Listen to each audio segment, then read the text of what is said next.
तक सहारा जो रेगुलेट हो रही थी वो आरबीआई के सौजन्य से हो रही थी।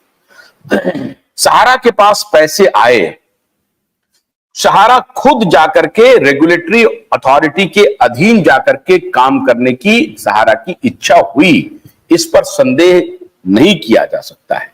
यह और बात है कि और पैसे की डिमांड हो रही थी, क्योंकि उनको मालूम था कि 17,000 करोड़ रुपए में 217 सिटी में एक साथ प्रोजेक्ट लॉन्च नहीं किया जा सकता है।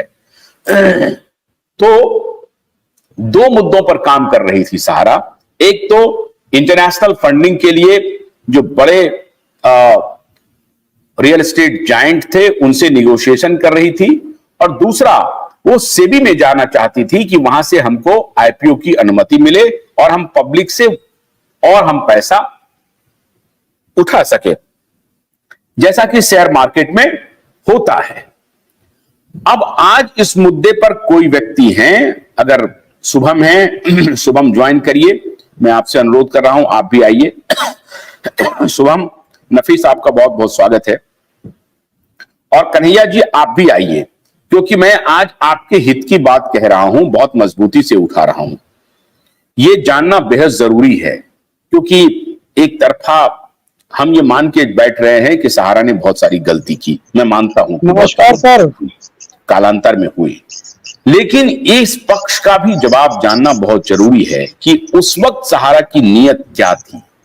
क्या वाकई में सहारा जब सेबी के पास गई थी, उस वक्त क्या सहारा की नीयत थी कि पैसे लेके भाग जाएं और 17,000 करोड़ रुपए हम बाहर कर दें और इधर कर दें उधर कर दें, ऐसी नीयत थी क्या? ये जानना बेहद जरूरी है। मोहम्मद नफीस आपका स्वागत है। मोहम्मद, आप कहां से बोल रहे हैं मोहम्मद नफीस जी? नमस्कार सर। नमस्कार सर। कहां से ज्वाइन किया है आपने? मैं सर उत्तराखंड बाजपुर से बोल रहा हूँ। उत्तराखंड से? अच्छा, आप निवेशक हैं या निवेशक हैं या एजेंट? सर मैं एजेंट और निवेशक दोनों रहा हूँ। एजेंट हूँ वैसे सही। अच्छा, जब 2007-8 में आपने ये ओएफसीडी लॉन्च हुआ सहारा का, तो आपने किस नाम पर बेचा उनको? क्या कह करके लोगों को कहा? क्या आपने जो आपके यहां निवेशक थे, सहारा के निवेशक थे जो पहले स्कीम में जमा कर रहे थे, उसके इतर भी जाकर के आपने पैसे उठाए रियल एस्टेट में? सर हमने 2008 में ज्वाइनिंग किया था, हमें कोई भी जानकारी नहीं थी। हमसे जैसे ब्रांच मैनेजर कहते थे या जो आदेश करते थे उसी हिसाब से हम बाजार से पैसा उठाते थे। ब्रांच मैनेजर आपको क्या कहते थे? ब्रांच मैनेजर हमें कि आप इतने पैसे पार्टी से कहेंगे कि 10,000 रुपये आप जमा करेंगे इस स्कीम में, तो आपको 5.5 साल के बाद 6 साल के बाद आपको दुगना मिलेगा मतलब। और डेली स्कीमें चलती थी, इस तरीके से हम लोग काम करते थे। हमें ज्यादा नॉलेज नहीं थी कि हम तो सिर्फ सहारा को जानते थे। आपको उससे क्या मिलता था? हमको सर उस पर कमीशन मिलता था, बस कलेक्शन चार्ज मिलता था 3%, एफडी पे मिलता था 2%, बस यही मिलता है 2 से 3%, और इंसेंटिव मिल जाता था अच्छा काम करने पर, ये चीज मिलती थी। सर मैं पहले भी जुड़ा था। मेरी मेन प्रॉब्लम ये है कि मैं सहारा के, जैसे सहारा श्री जी कहते थे हम आप भुगतान कर देंगे, आप भुगतान कर देंगे, इसी तरीके से मेरा एक पार्टी से झगड़ा हो गया। उसका मैंने की शॉप में 5 लाख रुपया जमा कराया था। जब उसका समय 2018 में पूरा हो गया तो उससे मेरा ब्रांच में ही लड़ाई झगड़ा और बहुत मारपीट का मामला बन गया। तो मेरे ब्रांच मैनेजर बोले कि इसको किसी भी तरीके से आप सुलझा लो, हम आगे भुगतान करा देंगे। मैंने सर उसको 11.5 लाख रुपए का भुगतान किया, 11,62,500 रुपए का।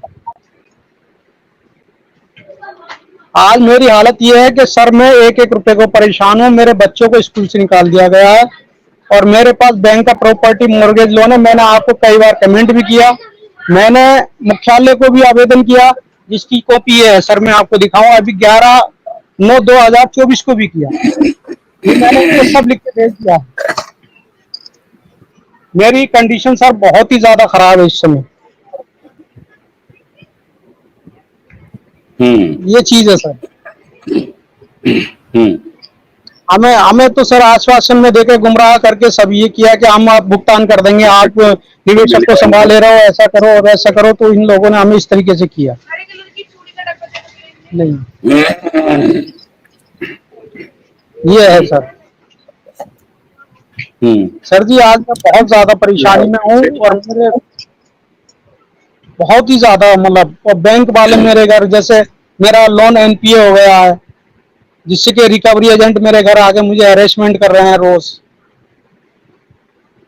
ये कोई भी रास्ता नहीं मिल रहा सर, क्या करें हम लोग।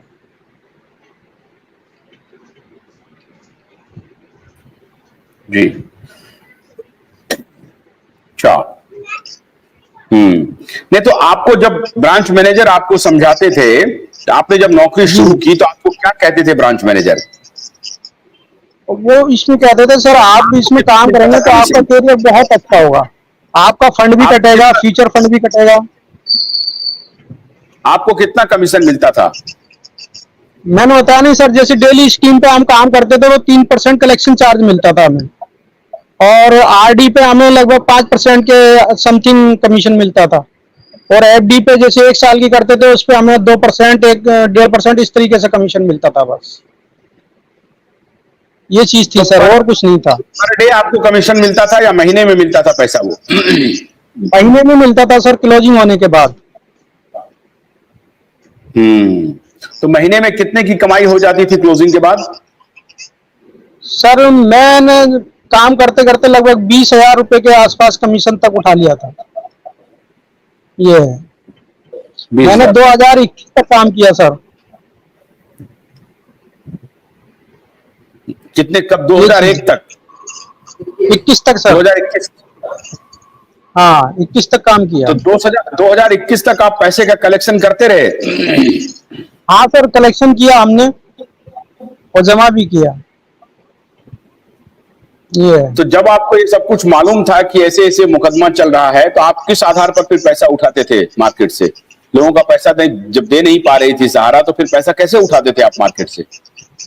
वो कहते हैं सर ये जो मामला है रियल एस्टेट और हाउसिंग का है, इससे सोसाइटियों का कोई लेना देना नहीं है और आपको समय पे भुगतान दिया जाएगा, आप बिल्कुल मत घबराइएगा, इस तरीके का आश्वासन देते थे।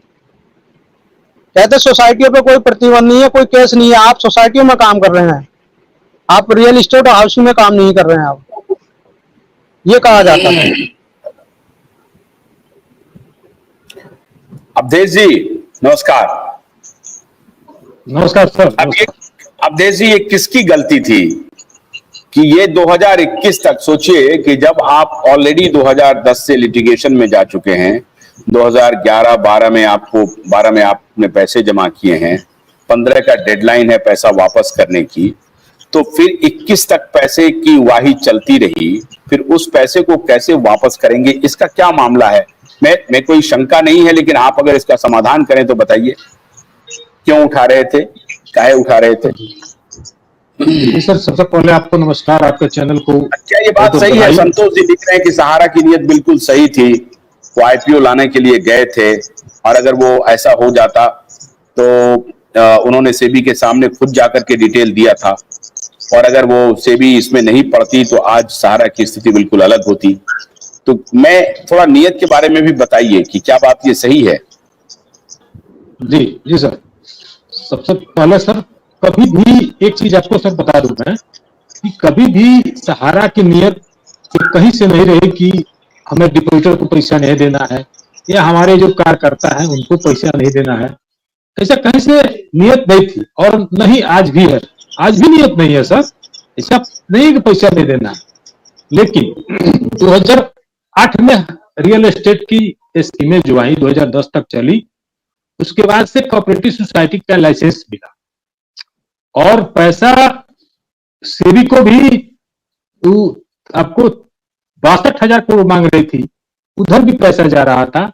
और हमने जो पैसा लिया सर, हमने कोऑपरेटिव सोसाइटी में पैसा लिया और 2022 तक 23 तक सर भुगतान हुआ है, ऐसा नहीं है।